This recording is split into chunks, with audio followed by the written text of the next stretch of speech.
This is a Bamses podcast rated R, and we would like to apologize in advance. We're sorry. Okay, here we go. Hello guys and welcome back to episode 124. Yes guys, 1, 2, 3, 4. Tonight joining me is Drac. Drac, say hi. What's up? Yes guys, we have got two topics for discussion today, and they're relatively, I don't know, how do you say, discussive topics? It's worth a discussion about it, and yes. So here we go. Drac, since mine's the blind one and you know nothing about the topic I'm going to pick, I have picked today, I will defer to you and let you read yours first, dude. Go on then. Let's do this. I suppose that's one way to do it.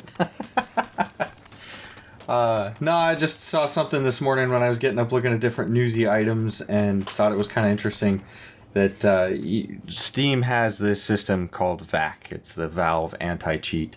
And so basically if you're playing games, most games on the list that use the VAC system are competitive type games like CSGO. God, I don't even know the list of the games that use it because I don't play too many competitive online games. But there are a few games that I've encountered along the way that do actually make use of VAC that kind of make me scratch my head a little bit because they're not online competitive games. But basically the system, the way it works inside Steam is that if it catches you using any kind of software, or if you're modifying any of the game files, even in lieu of using any software, and it notices those files have been altered, then it will apply a ban to your account for that specific game, which means that you can then, from that point forward, no longer play that game online. You'll only be able to play a single-player game, which, in the case of something that might be an online multiplayer competitive game, means you are locked out. And for the most part, I think this is actually a really good thing. Crack down on people cheating. It's the only time I've had an issue with VAC is when it applies to games that aren't online competitive games. And we ran into one specifically. It was a game that G and I have played before, and I was playing with a couple other buddies of mine. That was Sword Coast Legends, and for some reason that one was VAC enabled, and we never really understood why. But we had a problem where we were going through some of the questing, and instead of taking the agreed upon amount for some information, the NPC actually took like 3 or 4 times that amount and bankrupted our characters. So one of the guys decided he was going to go in and modify the character file to get that money back, and he got a VAC ban. So, well, like I said, on the whole, I think this is a good thing when it comes into consideration of like online multiplayer competitive games. It's not so good for other games like that are not so competitive. But the reason that this is news, and the reason I bring this up, is because there's always a large number of bans from when they're catching people cheating and stuff. But I guess this past week, or maybe even month, I think it's just within the last few days, there's been over 95,000 Steam accounts that have been banned. Hang on, 95,000. I thought it was. I read that. No word of a lie. It's 9,500, and I'm thinking that's not really a lot at all. I must have misread a zero somewhere. 95,000 is enough to pinch. Let me tell you. Yeah, I made the joke about it being over 9,000 in the show document, just as a Dragon Ball Z joke reference. But yeah, no, it said over 95,000. In fact, I think the number was close to almost 100,000. But yeah, it's insane. There's a Reddit thread that is talking about how somebody lost like $30,000 worth of Counter-Strike Go skins. Well, that's interesting. You see, now, I don't necessarily think that, God, the massive blanket bans is the way to go about it. However, these individuals, these people, might have several accounts, and one account was their cheat account, one account is their normal account. So, is it really just banning the account, or is it banning the IP? It's banning the account. From what I understand and from what I've seen, you can always set up a new account. You just can't use the old account. But that does suck if your Steam library is fairly large, and you want to play. One thing I didn't look at. I know if you have a VAC ban with a specific game, you can no longer play that game online. I don't know if you can play other games that are VAC enabled. So if that's the case, where it blanket bans you on multiple games that are VAC enabled, then you basically, that account is screwed for online multiplayer if there's any kind of VAC enablement. I'm not. How do you say? I'm not saying that what VAC has done is wrong or bad or any way. I just don't think it's the right way to go about it, so, to be honest. I mean, nothing is more frustrating than some punk running around doing shit you shouldn't be doing within the realm of a game that has limited limitations, For example, I was playing, good lord, Overwatch, right? And it was just a great game. Now, if someone went along and then cheated to progress himself through the game, I would be a bit pissed. It's like someone on steroids using the steroids in competition to then beat everybody else. It's not fair, is it, at all? No, it's certainly not, and that's one thing I do appreciate about that. One thing I don't particularly care for is it doesn't seem like there's really much of a way to kind of plead your case when it comes to the VAC bans, because that was something that we found in the instance that I mentioned before of the RPG game we were playing, where he decided to go in and modify his character's basically the code for his character to give his character back all that money, and that Valve doesn't give a crap one way or the other. You get a VAC ban, that's it, it's final. So they don't hear any arguments or anything like that. Which in many cases I can kind of understand, but I kind of think if you're going to have a system like that where you're going to lock somebody's entire account out, especially for that game, or if it is multiple games, there should be some kind of better appeals process.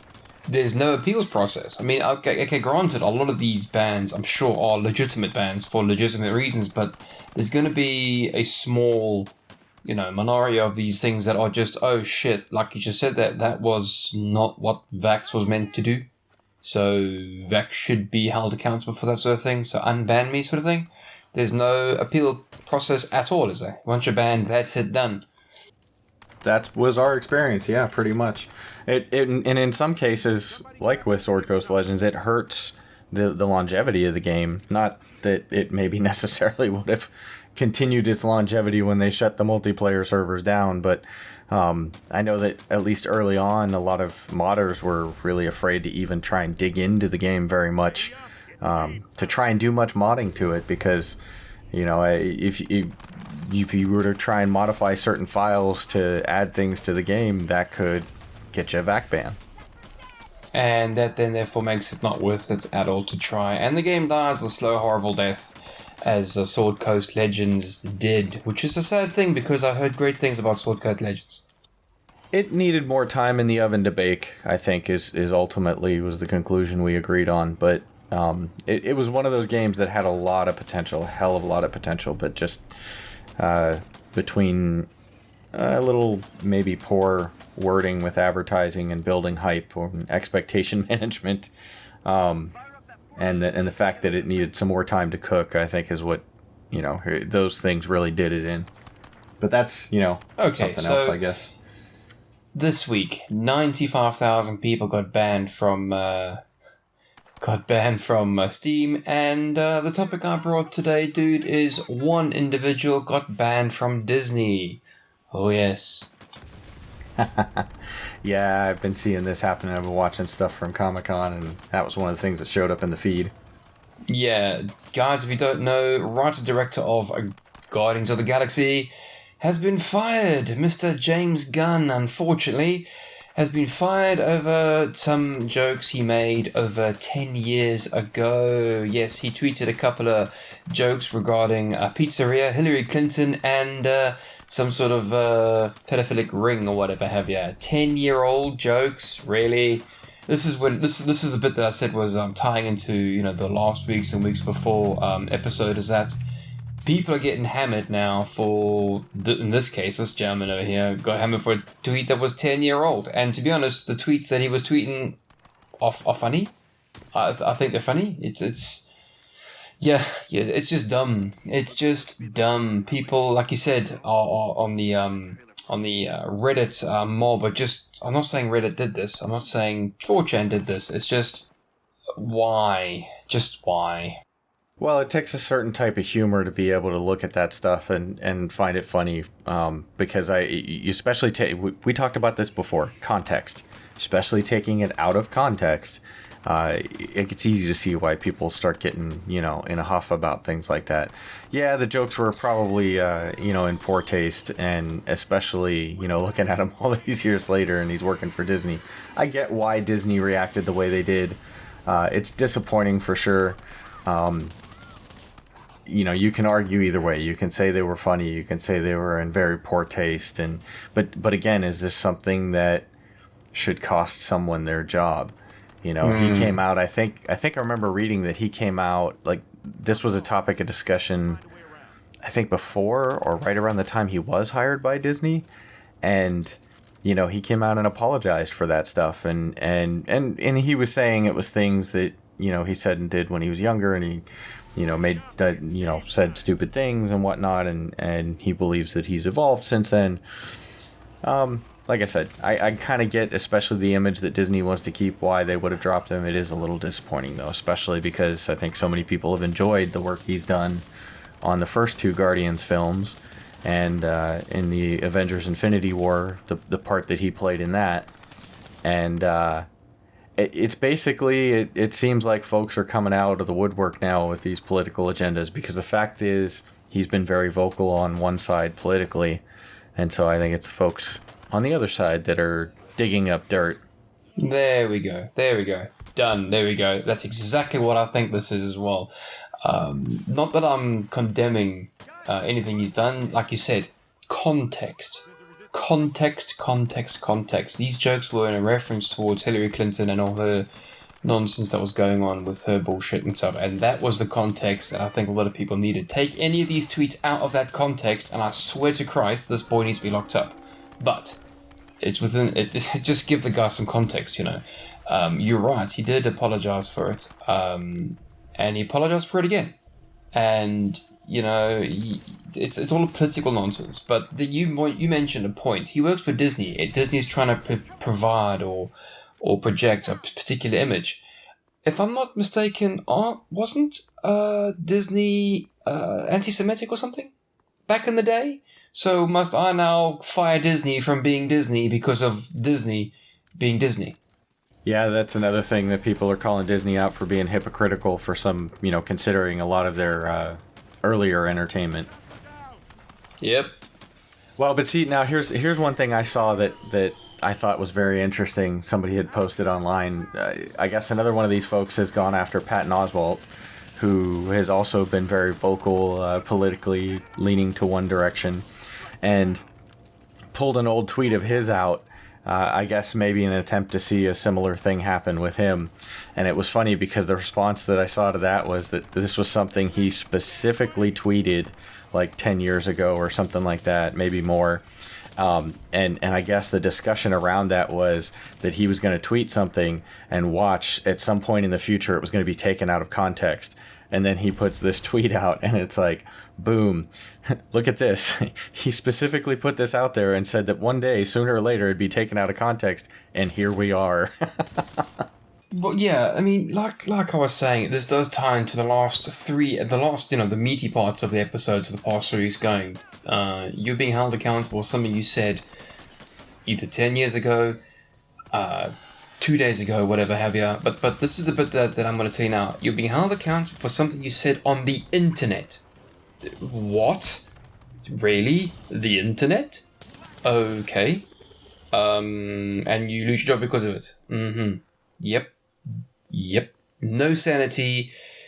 Bring on the Armageddon. Good God.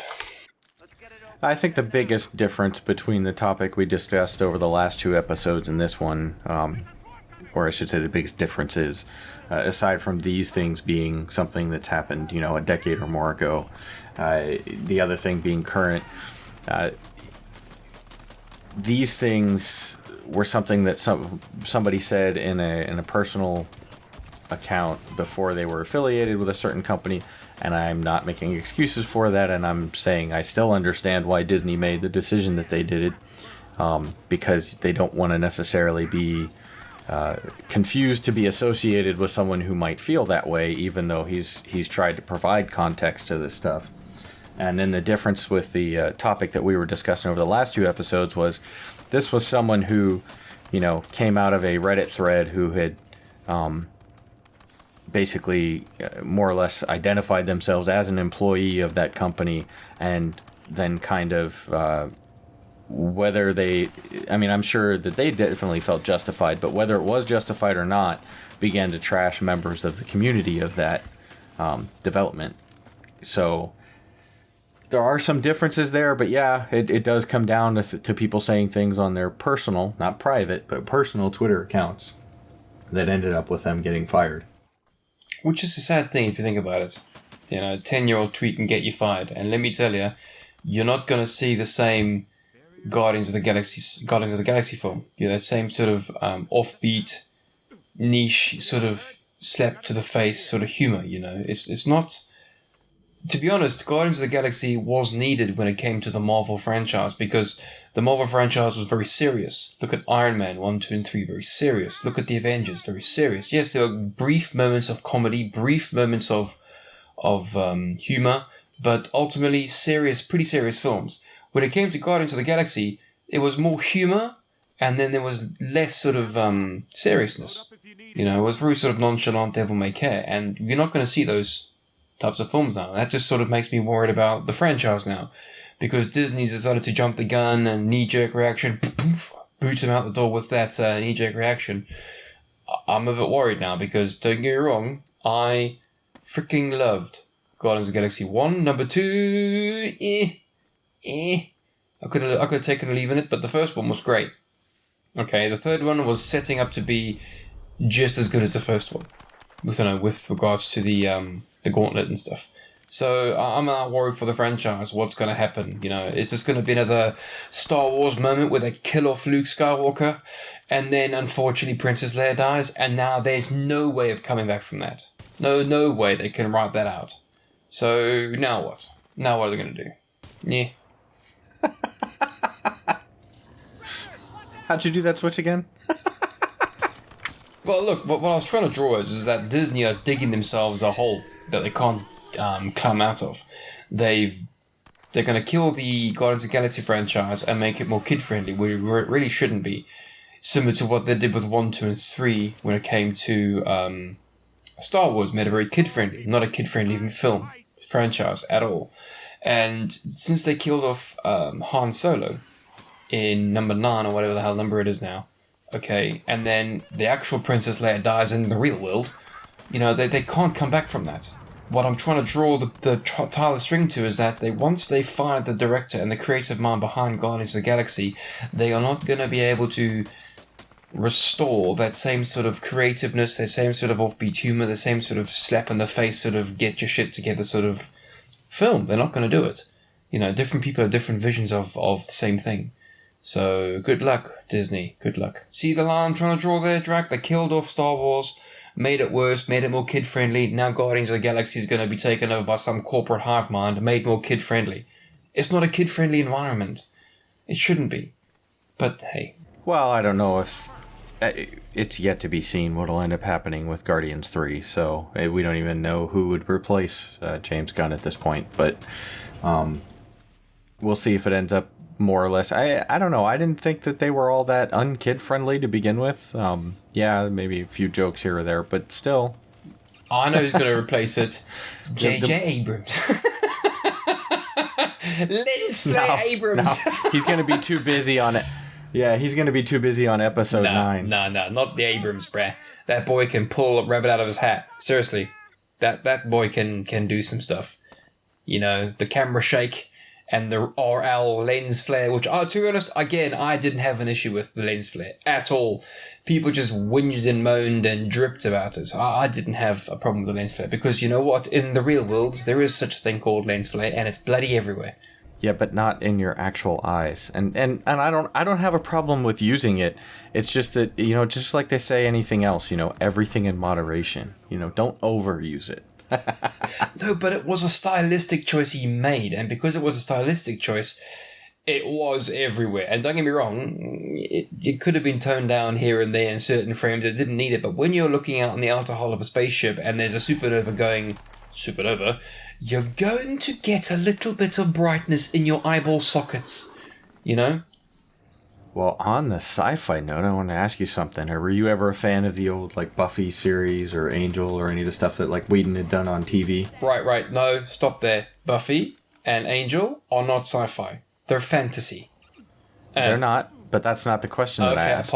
Apologies. I know Josh Whedon and his sci-fi thing. I'm a big fan of Firefly. Unfortunately, got cancelled, which I'm still pissed about, to be fair. Well, the reason why I asked that was because something that just came out this Friday was that he's going to be releasing a new series, I guess on HBO, called The Nevers. And the way they describe the show is they say it's an epic science fiction drama about a gang of Victorian women who find themselves with unusual abilities.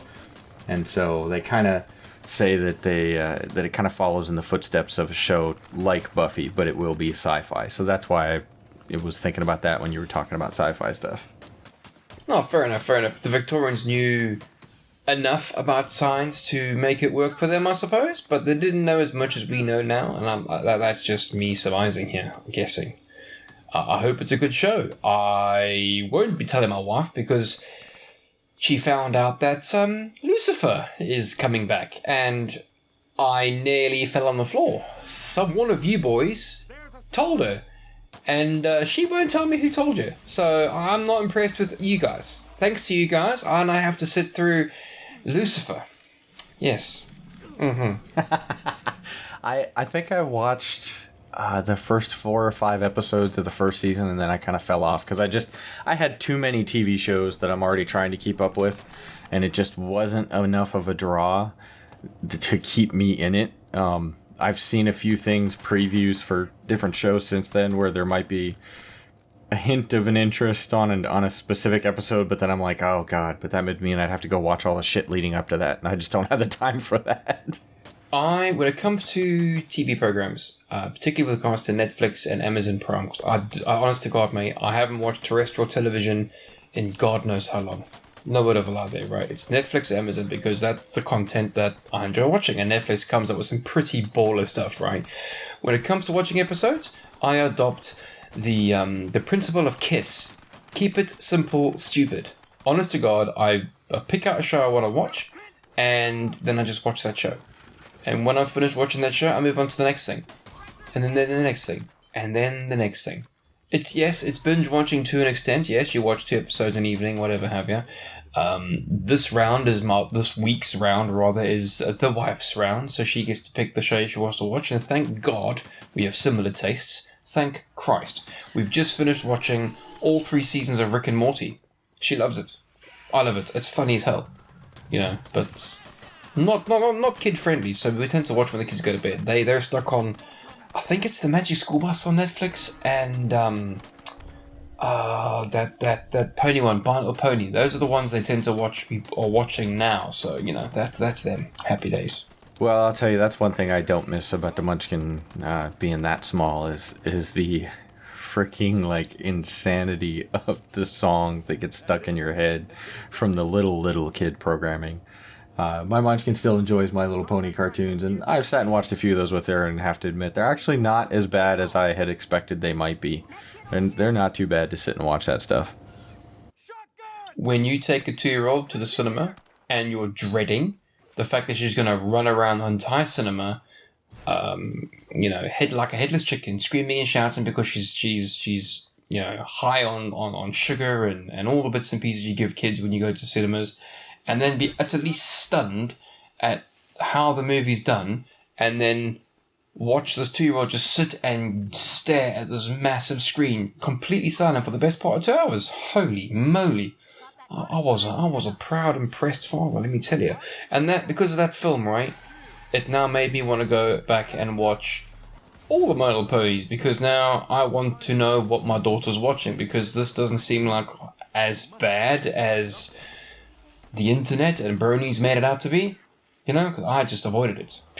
I'll watch an episode here, whatever, not really pay attention. But, now I've got my interest because of my daughter. So yeah, consider me brony number 45 million, I suppose. Hey, it's funny you mentioned that because that makes me think of another discussion I've been seeing around social media with people talking about wanting to quit fandom in general or specific fandoms because of the toxicity of fans. Unfortunately, I think it's probably the vocal majority that is the toxic part, or vocal minority, I should say. The people who are actually, banding together and lashing out about the silliest, most inane things. But yeah, it's funny because Bronies has kind of gotten a bad rap, and to a certain extent, I think that's just guys enjoying something. I can sit and watch, an episode or a couple episodes with my daughter. But I don't get the level of excitement that those guys have. But then, hey, there's things I've been excited about my whole life that other people don't understand. So from that perspective, I can get it, even though I don't get it, if that makes any sense. Okay, let's get off this brony stuff, right? You've been to Comic-Con, yeah? In previous years, yes. This year, I just had a chance to walk around the outside Friday at lunch, but that was about all the time I had, unfortunately. Okay, I have a genuine question for you. The one show you missed, right? Why is Christopher Pike now on Star Trek Discovery? It's funny you bring that up because I was a little disappointed G wasn't able to make it today for the recording because I wanted to ask him his thoughts on the trailer for the next Star Trek Discovery season. Yeah, to be brutally honest, I was going to poke him as well. Guys, yes, Drac has joined me today because G's not feeling 100%, and to be honest, when he's not feeling 100% and he's feeling 99%, he's completely useless. So, G, get better soon, and have fun listening to Drac and I completely murder Star Trek. Oh, I don't even know if what I would do to it, he would even elevate it to that level, dude. It's just mass carnage. I don't sit and analyze this stuff. I think probably to the level that excuse me, that him and Grit would. Oh no, seriously, him and Grit, they like their Star Trek. Okay, honestly. I think Grit... Oh, God. What are those guys that like money a lot? What are they called again? The one with the big ears. Eh? There's a race, okay, of... the Ferengi. Of people. There we go. Thank you. Grit referred to himself as a Ferengi a couple of weeks back with regards to some sort of charger or something. I'm like, hang on a minute, what? I never ever drew that comparison between you and that. But then someone drew the line between G and the Borg, cyborg, cybernetic, you will be consumed. I'm like, hang on, no. I wouldn't draw those lines at all, But it's interesting to see that, Pike is coming back for a second season of Discovery. And to be fair, I liked Star Trek Discovery. Okay, the story was a bit off towards the end because I think they didn't know how to end it properly, but I liked it. And all in all, I thought it was a good show. I have to say that after watching the entire season, I definitely, overall, I more enjoyed than didn't enjoy it. My biggest complaint was the redesign of the Klingons. I didn't particularly care for that. And I'm not some kind of like purist, like it has to be the way it was. I think it was overly done. As far as makeup and prosthetics and things like that. I don't know if that was just to try and make it stand out from previous versions of Star Trek or whatnot, but yeah, that part was the thing that probably bothered me the most. But other than that, I'd say overall, I think I enjoyed the season. No, I agree with you there, right? Everyone went moaning on about the Vulcans on Vulcans because it's not in the Star Trek generation. But then if you look back at the original Star Trek, Vulcans just look like hairy Spaniards, with tans. I think you mean Klingon. Yeah. But whatever, Vulcan tans, same damn Vulcan thing, Jesus, it's just an alien race that, it's fictional. But you're right. Look, maybe it was when it came to the artistic department, when it came to design stuff, maybe that was overdone a bit, but to be honest, I thought the acting was spot on. I thought it was great, Okay, maybe a space whale and a spaceship inside a space whale inside a spaceship was a bit sort of, I don't know, too much, a bit too much. What's that dude that Midnight Shyamalan-y, whatever have you? But ultimately, it was a good show. I enjoyed it, Yeah, I don't have a problem with it at all. I think Gene and Grit are just, how do you say, fans of the original series and are annoyed to see anything else, how do you say, change their perception of what Star Trek is. I thought Deep Space Nine was also a good show.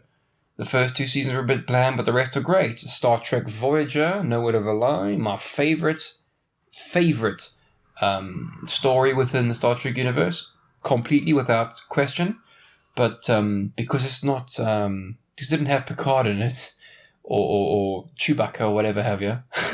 What's that other freaking Klingon's name? Chewbacca, the Chewbacca Worf. dude. There we go, Worf. Jesus Christ. Man. I thought what I was going to do was mass carnage. You're doing this worse than me.